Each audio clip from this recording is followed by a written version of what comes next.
Hey friends, welcome back to my channel. We're back today with another trailer reaction, and this time I'm doing it solo because I'm actually currently on vacation. I'm at an Airbnb right now, but the Fallen banner came out and gotta stay on that grind set, so we will be reacting to it. Obviously, this is a banner that could be super big for me, which is kind of why I decided to do the reaction regardless of whether the fact that I'm on vacation or not, because obviously Fallen Fafnir is a possibility. That's probably my biggest prediction for this. Like, we didn't get him last year. I actually don't know if he was really revealed before Fallen last year, but anyway, it's very possible he'll be on this one, so I'm excited. My orbs are somewhat ready. I have like around 750. I am just so excited for this. I have been for like a couple of days, so I think we will just jump right into this one. I don't really have much more to say. Oh my god, the suspense is killing me. New heroes join the battle. Okay, I'm not expecting an Ascendant to be on this banner. Okay, Lilith. A lot of people were actually calling her, so that's cool. I do believe this is her first alt. So she's a flying red dragon. Oh god. How did she move that far? Oh, support partner. Speed spoke 4. That's not something I was expecting to see today. At all, in general. Like, honestly, was not expecting... Okay, that's a super cool animation. And it looks like she's got Dive Bomb. I must have missed that, but it's probably in the base kit. Is that Julia? Wait, Julia already got one. Ooh, Fallen Ninian. This is another one who a lot of people were calling. Okay, so she's in... I wonder if she's going to be a dancer. I wonder if she's going to have, like, some kind of unique dance. Yes. Call to Flame. Okay, yeah, that's some kind of unique dance. Blue Dual Infantry 4. Is this the first time we've gotten a duplicate of dual skills? I feel like this is actually a really good thing. I feel like it's a really positive thing to have dual skills on more than just one unit. Gustav. Okay, yeah, there's no way Fafnir's on the banner if Gustav's on it, right? My flesh has been reconstructed. It is cool that he got one. I wonder if he'll have Green Dual Cat 4. I sort of doubt it. Okay, no. Attack Smoke 4. Alright. Yeah, I think a lot of people are also predicting Gustav. So far, I've seen all 3 of these units on this banner predicted. Oh goodness, I'm not ready if it's Fafnir. Okay, it's not. It's a female. Fallen Rhea. Alright, I'm not at all surprised. That's really nice art. So she's got Near Save. True Dragon Wall? Are they really gonna power creep Dragon Wall? Or it's probably an it's probably a non-inheritable skill. She's got really cool looking art. Who's the free unit though? Very, very curious. I don't see anyone extra on the map, so I don't really know who the free unit is. Okay, obviously you can spark. There's no Ascendant on this. Alright, well, I would be lying if I said I wasn't a tiny bit disappointed to see Fafnir on this banner. To not see him on this banner. I mean, I guess it's nice that I don't have to spend orbs and I can continue saving, but there's like, I've been saving for like 3 months now, or at least 3 months, I think. And there's like part of me that's like, I want to have something to spend orbs on, and I know a 3 Hopes Claude alt is coming soon, but I was sort of just hoping for Fallen Fafnir, but it's okay. Let's go take a look at all the other units, because I think they were all pretty cool picks. So first up is Lilith, who is a flying red dragon. She's got Silent Power, Might 16, Grant Speed +3. A unit can move to a space within 2 spaces of support partner, which is really strong, like, on offense. Too bad dragons can't use Gale Force. But anyway, at start of turn, if unit is within 3 spaces of support partner, grants null follow-up to unit and that ally for 1 turn. Okay, very, very strong. I feel like this is really going to be good in summoner duels. At start of combat, if unit's HP is greater than 25%, grants Spectrum +5, And then if foes range equals 2, just adaptive damage. Okay, she also comes with Draconic Aura, Attack Speed Catch, Dive Bomb, and Speed Smoke 4. So, okay, I'm really curious what Speed Smoke 4 does. After combat, inflict speed -7 on target and foes within 2 spaces of target through their next actions, and grants speed +6 and dodge to unit for 1 turn. I was not expecting that at all. That's so good. What? That's crazy. Wow. And the fact that she's like a flying dragon and she can get this skill is just kind of nutty. Wow. Okay. Definitely very strong. Again, though, like, it's unfortunate that dragons can't use Gale Force, so she can't, like, get an extra movement. However, it is cool that, like, I feel like in Summoner Duels this is going to be so good, because obviously, like, mobility is key in Summoner Duels. That null follow-up is amazing, and Speed Smoke 4 is quite good, too. So, like, you basically send her in using her warping power. You get 2 hits in with Dive Bomb. Maybe you kill, maybe you don't, but after that, you've got dodge, so even when other people attack you, it's hard to kill you.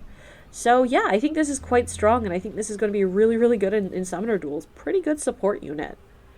I don't super play Summoner Duels, to be honest, so not really interested in this unit, but definitely cool. I think they did her justice.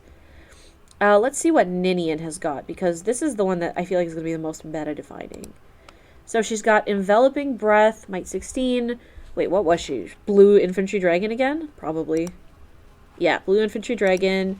Grants res +3. If Sing or Dance is used, inflict attack res -7 and guard on foes in cardinal direction of unit and target through their next actions. That's definitely very strong. At start of combat, if unit exists, grants speed res +6 during combat and then adaptive damage. And of course, the one we've all been waiting for, Call to Flame. Let's see what this does. Grants another action to target ally and grants attack +6 and special cooldown charge +1 per attack during combat to that ally for 1 turn. Also, if the target ally is a dragon, target can move 1 extra space. Okay, so this is quite strong. So basically, it's dance plus attack +6, that unit plus like a blade effect. I don't even think this is like heavy blade. I think this is just like it's per attack, so it's unit and foe's attack. That's really good. I think this is like World Breaker on Thor. And obviously also if they're a dragon, they get to move 1 extra space. Okay. And then obviously combined with the effect from Enveloping Breath, where she inflicts guard and attack res -7 on people within cardinal directions, I think this is quite strong. She also comes with Blue Dual Infantry, Odd Pulse Tie, which is really good. So if you stick her on a defense team, she can pulse down people like Ascended Fjorm if you're not careful and you leave her next to someone. And then Crossbow Attack makes sense, because she's a dragon. Let's see what Fallen Gustav has. He's a Axe Cavalry, so like Oder. That's why I thought he might have a duel. So he's got Headsman Glitnir, Accelerated Special Trigger, cooldown count -1. At start of combat, if unit exists, inflict attack speed defense -5 on foe during combat. Grant special cooldown charge +1 to unit. And inflict special cooldown charge -1 on foe per attack during combat. And also, if foe can counter, or if foe initiates combat, unit makes a guaranteed follow-up attack. Interesting. So basically he's got Spectrum debuffs. The fact that they're also debuffing the foe's speed makes me wonder if he's, like, also semi-fast, because, like, if you look at his kit, it really looks like he's heavy on the attack and defense, but the fact that they're also debuffing speed in his weapon makes me wonder if he's, like, actually fast, too. But anyway, and then he's also got, like, charging his own special faster and inflicting guard on the opponent, which is quite good. He also comes with Bonfire, Attack Defense Catch 4, Near Trace, which is very good fodder, and Attack Smoke. And so I'm expecting Attack Smoke 4 to be different than Speed Smoke 4, because I don't think Dodge would be particularly useful for him. So let's see. After combat, inflicts attack -7 on target and foes within 2 spaces of target through their next actions. Grants defense res +6 to unit for 1 turn, and unit gains foe cannot make a follow-up attack for 1 turn. Okay, yeah, that makes sense. So basically, he gets defense and res debuffs. The foe gets attack debuffs. So that's like a big swing in his favor for survivability, and he gets the foe cannot make a follow-up attack. Really good, yeah, definitely very strong. I could see him being used as like a Gale Forcer because he's got the Accelerate special trigger, and then he's got like the Blade effect already built in, and he's got the guaranteed follow-up. So yeah, very good Gale Forcer. He's also got a Canto built into his B skill. You don't even have to give it to him, he just comes with it. And then Attack Smoke 4 is definitely going to help with heavy blade checks for the other people on the team. So yeah, very strong unit, definitely. Not someone I'll be pulling for, though, because I've already got, like, Harmonic Sheeta, Brave Erica. I've got a good bunch of good Gale Forcers. And now let's see Fallen Rhea, because this one I feel like is going to be a pain, because she's an armor. So she's a colorless dragon armor. She's got a Ruinous Frost, which is Accelerate special trigger if foe initiates combat or if foe's HP is greater than or equal to 75% at the start of combat. Grants attack plus 6 to unit, inflicts attack minus 6 on foe, and unit's first attack deals damage equals 40% of foe's res during combat. Okay. And also, both unit and foe cannot make a follow-up attack. So it's like Wary Fighter. Okay. And then adaptive damage, obviously.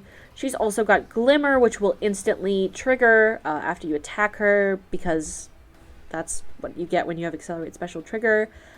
She's also got Bracing Stance 3.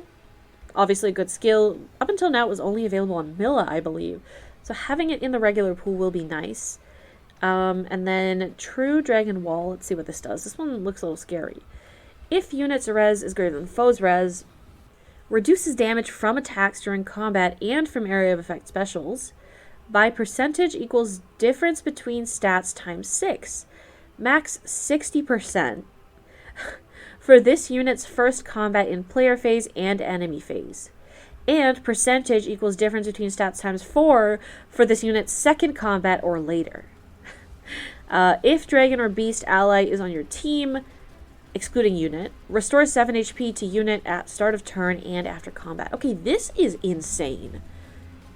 This is like the new Fallen Edelgard. I don't think she's going to be quite as oppressive, because part of what makes Fallen Edelgard so oppressive is that she's able to just, you know, if she initiates on you, she can just attack again.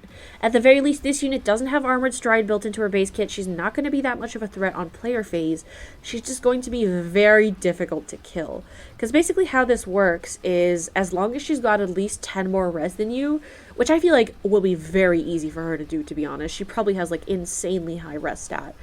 As long as she's got at least 10 more res than you, in her first combat in player and enemy phase, she reduces your damage by 60%. Which is huge, as we've seen with Medius. It's really, really big. And then after that, it's 40%, which is what normal Dragon Wall would be. And also, as long as there's any other dragon or beast on the team, she gets 7 HP at the start of turn and also after combat. So she's got, like, Mystic Boost essentially built in, or at least the healing part of Mystic Boost. Yeah, definitely going to be very hard to kill. I feel like Dragon Slayers are definitely going to enjoy attacking this unit because she obviously has dragon weakness. She also has armor weakness. She doesn't nullify that in any way. And also she comes with near save.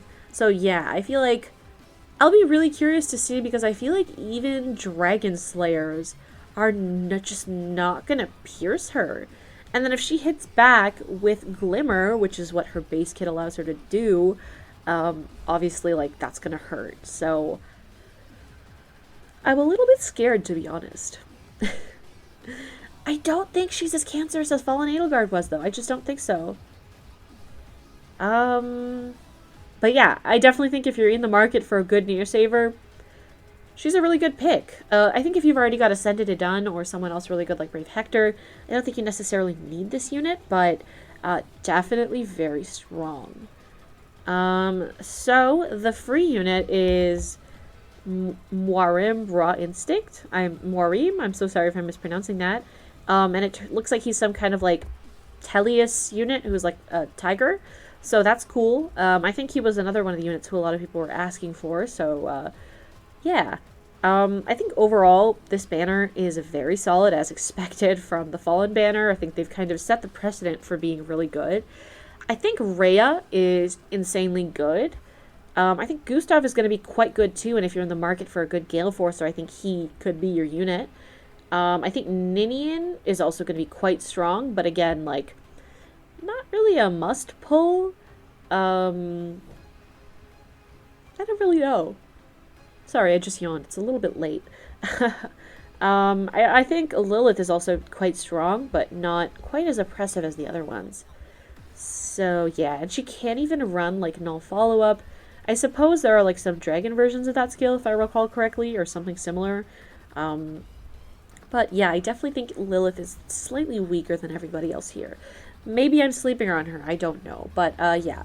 Again, a little bit disappointed, I won't lie, a little bit disappointed that Fafnir's not on this banner, but this does sort of give me hope that he'll be on the next year Fallen banner, because Gustav, obviously, Fallen Gustav, the concept was introduced many years ago, so if they're going to add OCs this later on, like, as a Fallen unit, I think there's a good chance that Fafnir will get one someday. Just unfortunate that, didn't happen now. So, yeah, I will not be pulling on this banner. I'm continuing to save. Like I said, I have about 750 orbs, so I'm just trudging along onto that goal of, I don't even know what my goal is at this point, just to get as many merges of my next favorite unit as I can, which is probably going to be Claude. He is so overdue for an alt at this point. Like, the last alt he got was February of 2021, and that was a legendary alt, which was inevitable, let's be honest. Like, it was going to happen no matter what.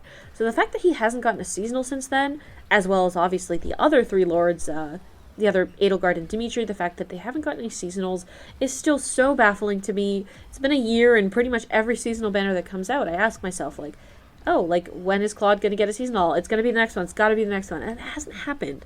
So, yeah, I'm quite starved for content at this point, but that's fine. I get to keep saving my orbs, so that's a win, I guess. I'm very happy for the fans of characters who got added to this banner. I think Lilith in particular, I know a lot of people really wanted that, and Ninian as well. And to all the Rhea fans out there, my condolences to your wallets. But yeah, I think that's all for me. I'm gonna sign off and go edit this video. So yeah, let me know in the comments what your thoughts on this banner are, if you're gonna be pulling, and if so, what color.